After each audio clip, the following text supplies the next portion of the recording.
কি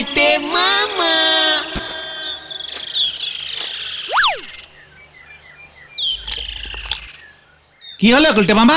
ঝালমুড়ি তো শেষ হয়ে যাচ্ছে। ও গুলটে মামা, কি হয়েছে তোমার? সেই কখন থেকে এমন চিন্তা করে যাচ্ছ? আমাদের ঝালমুড়ি শেষ হয়ে গেল, তোমারটা পাঁচু সাবারও করে দিল, তাও তুমি কিচ্ছু বলছো না। ওরে, সারা জীবন ধরে যে আমি এত আড্ডা দিলাম তার কি কোনো দাম নেই রে? ব্যাপারটা একটু ঝেড়ে কাশো তো গুলটে মামা, আর এত রহস্য করো না। রহস্য না রে, খুবই সহানুভূতিকর, ভেরি ইমোশনালিস্টিক, বুঝলি? বাঙালির আড্ডা তো এখন প্রায় বন্ধই হয়ে গেছে। আমি ওই গুলটেচরণ গুহ একা দায়িত্ব নিয়ে বাঙালির এই আড্ডা কালচারটা ধরে রেখেছি। আরে সেখানেও সমস্যা। কি হয়েছে গুলটে মামা? রোজ ঘুম ভাঙলে পিসিমা কানের কাছে সেই এক কথা বলে, আড্ডা মেরে কি আর দিন চলবে? কিছু একটা কর, কিছু একটা কর। হ্যাঁ, সে আর নতুন কি, আমাদের বাড়িতেও তো এই কথাই শুনতে হয়। এত বাধা বিপত্তি কাটিয়ে আমরা আড্ডা দিচ্ছি শুধুমাত্র তোমার জন্য, আর তুমি কি না এত ভেঙে পড়ছো? হোয়াট ভাঙা? নো ভাঙা ভেন্ডি, আমি এখনো একেবারে স্ট্রেটিং, সোজা আছি। তবে ওই গোবিন্দ গুছাই তোমাকে ভাঙার চেষ্টা করছে আবার? হ্যাঁ রে, আর এবার বেশ কড়া দাওয়াই দিয়েছে পিসিমাকে। কাল বিকেলে পিসিমাকে এসে বলে গেছে, মানে কথা আর 1 মাস সময় দিলাম, এর মধ্যে আমার পাওনা 11,03,170 টাকা যদি ফেরত না দাও তবে ভিটে মাটি শুদ্ধ আমি তোমাদের উচ্ছেদ করব। মানে কথাই বলে গেলুম হে। মনে রেখো, এই গোবিন্দ গুছাইতের কিন্তু মানে কথা এক কথা। তোমার পকেটে তো 7 টাকাও নেই, তুমি এতগুলো টাকা দেবে কোথা থেকে গুলটে মামা? ভাবছি একটা ব্যবসা করব। ব্যবসা? তুমি? ইয়েস। কেন, যেই বাঙালি আড্ডা মারতে জানে সেই বাঙালি ব্যবসা করতে পারবে না? ঠিক ঠিক, ওই ঝোলা গোবিন্দকে তো যে করেই হোক টাকাটা ফেরত দিতেই হবে গুলটে মামা। প্রতি মাসে নিয়ম করে একবার এসে পিসিমাকে থ্রেটনিং দিয়ে যায়, এত বড় সাহস! এবার একটা হেস্তনেস্ত করতেই হবে। কিন্তু কিসের ব্যবসা করবে বলে ভেবেছো গুলটে মামা? মাথায় তো অনেক কিছুই আসছে, ভাবছিলাম জাহাজের ব্যবসা করলে কেমন হয়। জাহাজ? ইয়েস, জাহাজ ভাড়া খাটাবো। কিন্তু জাহাজ পাবে কোথায় তুমি? ওরে গলদপুরের পচা বলদ পাঁচু, পয়সা ফেললে জাহাজ জোগাড় হয়ে যাবে রে। কিন্তু আমাদের এই গলদপুরে সমুদ্র কোথায় পাবো সেটা ভেবে দেখেছিস? আরে গলদপুরের বলদ ছেলের দল, সমুদ্রের অভাবে আমার এই জাহাজের ব্যবসাটা করা যাবে না, বুঝেছিস? ভাবতে হবে, ভাবতে হবে। গলতপুরে সমুদ্র নেই তো কি হয়েছে, পুকুর তো আছে। তাতে কি হলো? পুকুর কেনা বেচার ব্যবসা করতে বলছিস নাকি তুই? না না না না, ভাবছিলাম পুকুরে তো প্রচুর কচুরিপানা হয়, সে কচুরিপানাগুলো যদি বিক্রি করা যেত। ওরে গলদপুরের হতনা বলদ ঘতন, কচুরিপানার মতো অত স্মল টাইপের ব্যবসা তোদের এই লিডার গুলটে গুহ করে না। শোন, এই গভীর দুপুরে এসব ভেবে আর কাজ নেই, বাড়ি যা তোরা। বিকেলে নড়ার চায়ের দোকানে চলে আয় তো, চা খেতে খেতে ব্যাপারটা নিয়ে ভেরি ডিপ আলোচনা করতে হবে। মনে থাকে যেন, ব্যবসা আমি করবই।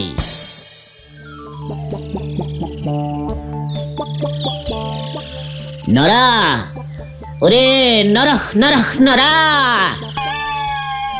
আরে একি নরা, তুই এখানে এইভাবে বসে আছিস কেন? চা বন্ধ। ব্যাপারটা কি গো নরাদা? নরা, নড়ছিস না কেন? নরা নড়বে না গো গুলটে বাবু। What? কি হয়েছে কি তোর? কে তোকে এমন স্টপ করে দিল? চাও স্টপ, তুইও স্টপ। খোলসা করে বলতো ব্যাপারটা কি? এগে আমার ডবল ক্ষতি হয়ে গেছে গো। ডবল ক্ষতি? নরা, কে তোর এত বড় ডবল ক্ষতি করেছে বল শুধু একবার। ওই স্কুলের হেড স্যার নটু বাবু। হেড স্যার নটু বাবু তোরও ক্ষতি করেছে? জানতাম জানতাম, যে রেটে তোর দোকানে চা খেতে আসতো নিশ্চয়ই চা খেয়ে দাম দেয়নি। সে তো তুমিও দাও না। ইয়ে মানে তাহলে? হেড স্যার আমার ছেলের এই স্কুল থেকে সাসপেন্ড করে দিয়েছে। সে কি? সে এত রেগে গেছে যে বলে দিয়েছে আমার দোকানে আর চাও খেতে আসবে না। থাক, বাঁচা গেল। আরে বাঁচা গেল আর কোথায়, ছেলেটারও স্কুল বন্ধ হলো আর হেড স্যার একেবারে নগদি চা খেতেও গো সেটাও গেল। কিন্তু হয়েছেটা কি সেটা তো বলো। আমার ছেলেটারে আমি বাংলা রচনা লিখে দিয়েছিলাম গৃহপালিত প্রাণী। শোন, এইসব কি লিখেছিস? উসবুক, মোরকট, সুসো বেল্লিক, গৃহপালিত প্রাণী বাঁদর। হ্যাঁ স্যার, বাবা বলল সবাই গরু ছাগল মোষ লিখবে, তুই বাঁদর লেখ, তাহলে স্যার তোকে বেশি নাম্বার দেবে। এই তুই নড়ার ছেলে না? হ্যাঁ, নড়া তোকে এই সব লিখতে বলেছে? বাঁদর গৃহপালিত জন্তু? কেন স্যার, অনেকেই তো বাড়িতে বাঁদর পোষে। হ্যাঁ, তা তো অবশ্যই, তোকে দেখেই সেটা বোঝা যাচ্ছে। ঠিকই ধরেছেন স্যার, মানুষ তো আগে বাঁদরই ছিল। আপনিও স্যার মনে হয় বাঁদরই ছিলেন, বাবা তো তাই বলেছে। নড়া! ইস, তুই একবার আমাকে বলতে পারলি না? তোমাজি বললে কি হতো? আমি একটা অন্য গৃহপালিত জন্তু নিয়ে রচনা লিখে দিতাম, দেখতে হেড স্যার কেমন খুশি হয়ে তোর চায়ের ডবল দাম দিত। ও বলছে বাবু আমারই বাঁচান, রচনাটা বলেন দিনই, ছেলেরে দিয়ে লিখে হেড স্যারের কাছে পাইতে দিই, তাতে যদি হেড স্যারের রাগ কমে। তুমি রচনা বলবে এখন? গৃহপালিত প্রাণী? কি প্রাণী দিয়ে রচনা বলবে তুমি?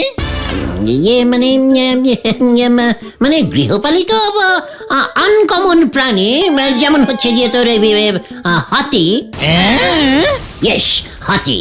ওরে বাবা, সে তো অনেক বড় ব্যাপার গো। হাতি গৃহপালিত জন্তু? হাতিকে গৃহে পালন করা যায় গুলটে মামা? আলাবাত যায়, একটু ভালো করে বুঝিয়ে বললেই হাতি বুঝে যায়। সুরের উপর রোজ দুবার নিয়ম করে হাত বুলিয়ে দিলেই দেখবে হাতি কেমন সুরসুর করে সুর গুটিয়ে পোষ মেরে একেবারে গৃহের কোনায় গিয়ে ঘপটি মেরে পালিত হয়। ও যে বাপরি বাপ, এটা তো ভেবে দেখিনি গো, কিন্তু হাতি তো বনে থাকে বলি শুনেছি। ওরে নরারে, গরু মোষ ছাগলও বনে থাকে, যখন বনে থাকবে তখন বন্য, আর ঘরে এনে পোষ মানালেই হয়ে যাবে অন্য। এ মানে গৃহপালিত। ঠিক বলেছ তো। বাঁদর কেউ লেখে? হেড স্যার বাঁদরের নাম শুনলেই খেপে যায়, সারাদিন এত বাঁদরের মধ্যে থাকে তো। এই খেয়েছে, এটা তো ভেবে দেখিনি। এবার হাতি নিয়ে লিখবে তোর ছেলে। হাতি হইল একটি খুবই বৃহৎ এবং শান্ত প্রকৃতির গৃহপালিত জন্তু। অন্য কোনো গৃহপালিত জন্তুর সুর নাই, ইহার আছে। ওই সুর দিয়া মাঝে মাঝে পোষা হাতি মালিকেরও পিঠ চুলকাইয়া দেয়। এছাড়া হাতি ঘাস খায় না, তাই রোজ রোজ মাঠে চড়াইবার কোনো ঝামেলাই নাই। কেবলমাত্র কলা গাছ খায়, যাহা আমাদের এই গলতপুরে সস্তায় প্রচুর পাওয়া যায়। হাতি জোরে দৌড়াইতে পারে না, তাই পালাইয়া যাইবার ভয় কম। হাতি বেশি খাইলেও খুবই অল্প, মানে অল্প পাটি করে। গরুর মতো যখন তখন যেখানে সেখানে করে না। এইখানেই শেষ নয়, দরকার হইলে ওই হাতির পিঠে চড়িয়া এদিক সেদিক যাওয়াও যায় এবং হাতিটিকে ভাড়াও খাটানো যায়। চালিয়ে যাও গুলটে মামা, চালিয়ে যাও। এছাড়া হাতিটি যদি মরিয়াও যায়, তাহা বিক্রি করিলে লাখ টাকা পাওয়া যায়। জয় গুলটে মামার জয়। ওরে বাপরি বাপ, এই গৃহপালিত হাতি দিয়ে তো তাহলে ব্যবসাও করা যায় গুলটে বাবু। আমি হাতির পিঠে ঘুরে ঘুরে রানিং চা বিক্রি করবো, দরকার হলে হেড স্যার স্কুলে পৌঁছে দেবো কোন। ওই ব্যবসাটা এবার আমি করবো রে নরা। পেয়ে গেছি আমি। পাচুরে চলে আয়, চলে আয়।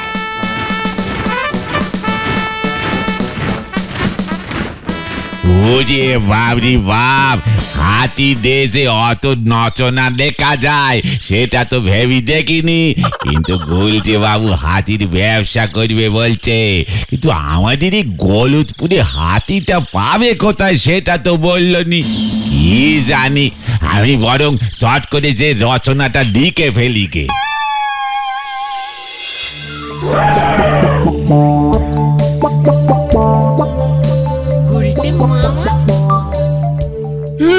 ট্রেনটা মিস হয়ে যাবে মনে হয়। আজকে এখনো আসছে না কেন? এত দেরি তো হয় না। যা দুলকি চালে চলে। Station station station station station 5 টাকা, স্টেশন 5 টাকা, স্টেশন 5 টাকা, স্টেশন 5 টাকা, স্টেশন 5 টাকা, স্টেশন 5 টাকা, পোস্ট অফিস 3 টাকা, পোস্ট অফিস 3 টাকা।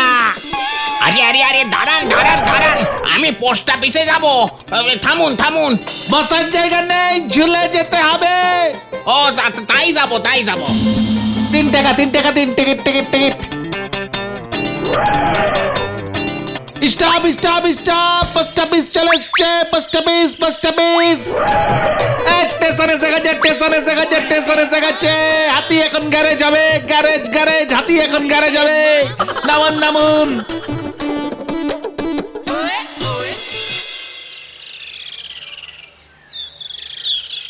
আজ কত হলো রে? 75 টাকা 80 পয়সা গুলটে মামা। যা ডিমান্ড, ভাবছি ভাড়াটা বাড়িয়েই দেব। আরো 2টো হাতি নামাবো, কি বলিস?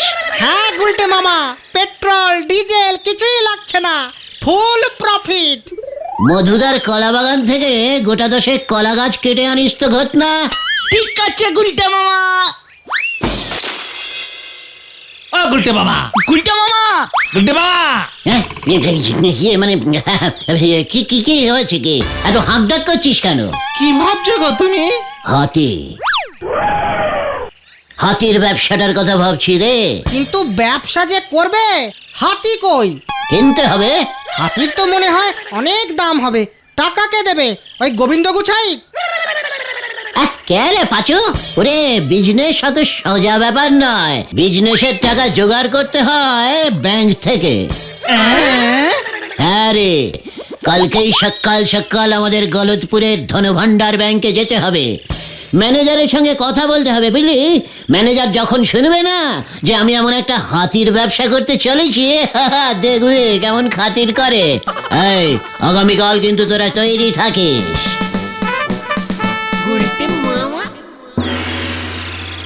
কি কিসের ব্যবসা? হাতি, হাতির ব্যবসা। ইয়ে মানে হাতি। গুলটে গুহ হাতি পরিবহন কোম্পানি। লোকজন মালপত্র সব ইধার সে উধার করবো, বুঝলেন? হাতিতে উঠলেই 10, মালপত্র শুদ্ধ উঠলেই 25। তার জন্য আমাকে কি করতে হবে? টাকা দিতে হবে। ধর, 1,10,000 দিলেই চলবে। প্রথমে একটা হাতি দিয়ে স্টার্ট করব, তারপর ব্যবসা জমলে হাতিও বাড়বে। তার মানে আপনি বলছেন ব্যাংক থেকে 10 লক্ষ টাকা ধার নিয়ে আপনি হাতি কিনবেন?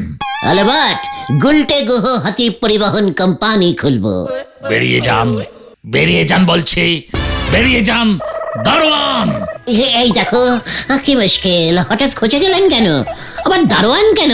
আমি তো এমনিই চলে যেতে পারি। দারোয়ান! এই যে গেলাম।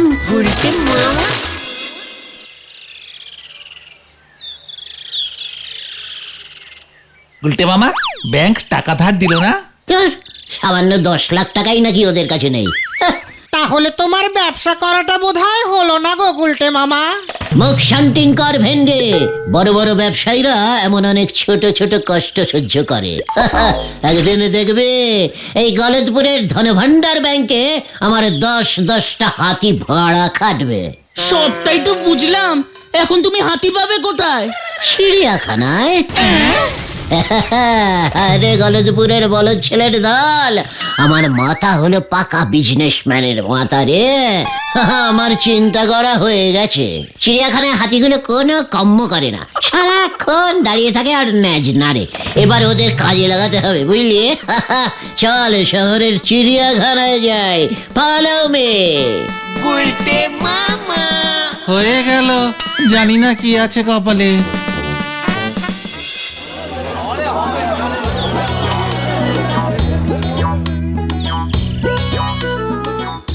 আর কত দূর গো গুলটে মামা?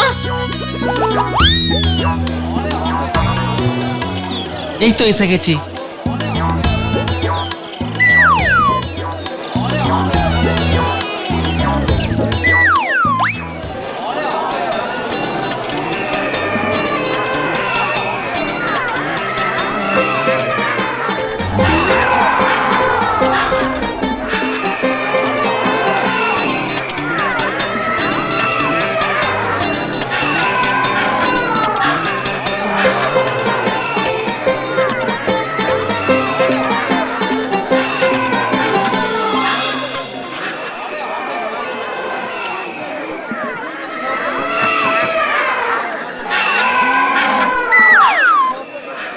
এখানে দেখছি দুটো হাতি আছে, ভালোই হলো। এখানে একটা থাকবে আর আমার কাছে একটা। তুমি কার সঙ্গে কথা বলবে এই হাতির ব্যাপারে? হাতির মালিকের সঙ্গে, ইয়ে মানে চিড়িয়াখানার হেডের সঙ্গে। চল দেখি, অফিসটা এবার খুঁজে বার করতে হবে। এই হাতিগুলো কি তোমার কাছে বিক্রি করবে গুলটে মামা? দামই বা কত হবে কে জানে। ওরে গলদপুরের বলদ পাঁচু, চিড়িয়াখানার হাতি বিক্রি হয় না রে।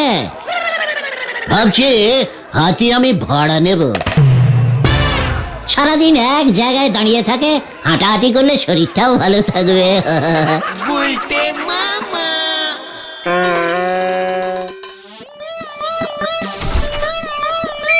আসবো স্যার? কি চাই? হাতি। What nonsense! ননসেন্স না স্যার, ননসেন্স নয়, হাতি হাতি মানে এলিফ্যান্ট, এলিফ্যান্ট। হাতি স্যার, আপনার এখানে তো দুটো হাতি আছে, একটাকে অন্তত দিন, আমি ভাড়া খাটাবো, আপনাকেও কিছু দেবো। মানে 50-50। মস্করা করার আর জায়গা পাও না। চিড়িয়াখানায় এসেছো হাতি নিতে, তারপর সেটা ভাড়া খাটাবে। জানো না এগুলো সব সরকারি হাতি? তোমায় আমি পুলিশে দেব, উচ্চিংড়ের দল। ওই দেখো, ক্ষমতা রেগে গেল। আহা, পুলিশ টুলিশ আবার কেন? আপনার চিড়িয়াখানাটা কি সুন্দর, আপনার হাতিগুলো কি সুন্দর স্যার, কি শান্ত, সারাক্ষণ দাঁড়িয়ে থাকে আর ন্যাজ নাড়ে। তাই ভাবছিলাম একটা হাতিকে যদি রোজ গলদপুরে নিয়ে যেতে পারতাম। সবাই তো এত দূর এসে হাতি দেখতে পারে না। নড়ার চায়ের দোকান টু স্টেশন, রোজ 5 টিপ মারত, লোকজন টিকিট কেটে হাতি চড়তো। আপনারও মানে আমারও হতো স্যার। Get out! এই গেট কোথায়? এই চল।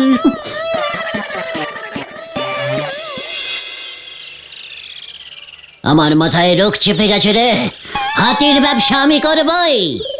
সবই তো বুঝলাম, কিন্তু হাতি কোথায় পাবে তুমি? তোরা বলবি। হাতি কিনবার টাকাও ব্যাংক দিল না, চিড়িয়াখানা থেকেও হাতি এনে ভাড়া খাটাতে পারলে না। ব্যাংক যদি টাকা দিত, তুমি হাতি কিনতে কেমন করে? হাতি বিক্রি কে করে সেটাও তো জানি না। বাবা বলেছে ওইসব বন্য প্রাণী বিক্রি এখন বন্ধ, ওদের নিয়ে ব্যবসা করাও অপরাধ। তোর বাবা এত কেস হারে কেন জানিস? কেন? আইনের ফাঁক বার করতে পারে না বলে। মানে? ওরে, আমরা তো হাতি নিয়ে ব্যবসা করব না। তাহলে? সমাজ সেবা, সমাজ সেবা, বুঝলি? তাছাড়া লোকজনের বোঝা উচিত হাতি শুধু বনেই থাকে না, হাতি হইল একটি ভালো গৃহপালিত প্রাণী। আইডিয়া! হাতি তো জঙ্গলেও খুঁজলে পাওয়া যায় গুলটে মামা। সেটা কি আমি ভাবিনি ভেবেছিস? কিন্তু কোন জঙ্গলে হাতি পাওয়া যায় সেটা কি জানিস? আমাদের তেলাকচুর জঙ্গলে হাতি পাওয়া যায় বলে শুনেছি। কিছুদিন আগে খবরের কাগজে ছবিও নাকি বেরিয়েছিল। তেলাকুচুর জঙ্গল? সে তো ওই একটু দূরেই নদীর ওপারেই। দেখেছিস, নদীর ওপারেই হাতি থাকতে আমরা এদিক ওদিক ঘুরে মরছি। জঙ্গল থেকে তুমি এখন হাতি ধরতে যাবে গুলটে মামা? ধরতে কি রে, হাতি ধরা তো অন্যায়। আমি শুধু একটা হাতিকে ট্রেনিং দিয়ে রাখবো, সকালে নৌকা পেরিয়ে হাতিটা এপারে চলে আসবে, বুঝলি?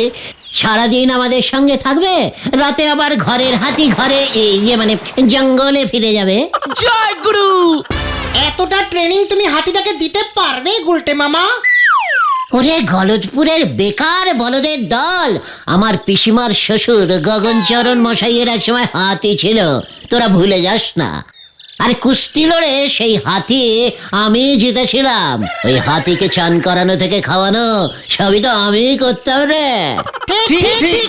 তাহলে কাল সকালেই বেরিয়ে পড়বো তেলাকুচুর জঙ্গলে, ঠিক আছে?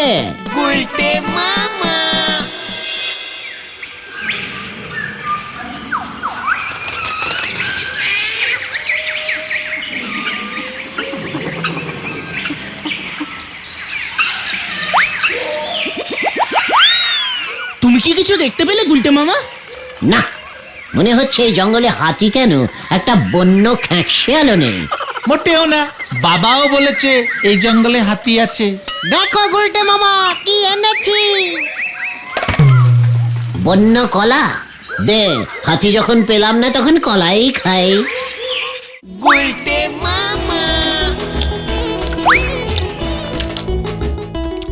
উফ, জঙ্গলের কলাগুলো দেখছি খুব মিষ্টি। ফোকটে পেলে সবকিছু এরকম মিষ্টি লাগে, বুঝলি ভেন্ডি? ভূমিকম্প ভূমিকম্প ভূমিকম্প, পালাও গুলটে মামা। ওরে বাবা রে! ওরে বাবা! ওরে বাবা রে! একি হাতি! হাতি! ধরো ওটাকে, ধরো। এই যে, আয় আয় আয়, চই চই চই চই, আয় আয় আয় আয়, চু চু চু চু চু চু। ওরে বাবা রে!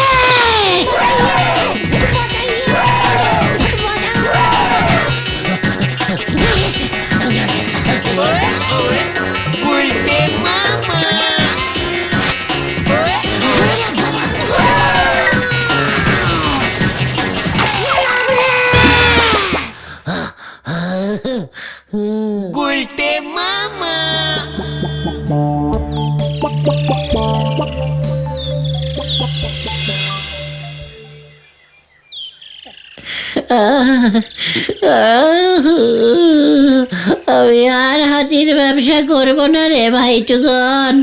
হাতি মোটেই গৃহপালিত জন্তু নয়। ওরে বাবা! তাহলে এখন কি হবে? নরাদার ছেলেকে যে তুমি হাতি দিয়ে রচনা লিখে দিলে, হেড স্যার যে তোমার উপরে এবার ডবল খরচে যাবে। ওই রচনাটার হাতি কেটে নরাকে হাতিনি লিখতে বল। হাতিনি? সেটা আবার কি? মেয়ে হাতি। মেয়ে হাতির রাগ কম হয় তো, একটু বোঝালেই হাতিনি পোষ মেনে যায় রে ভাইটু। জয় গুলটে মামার জয়।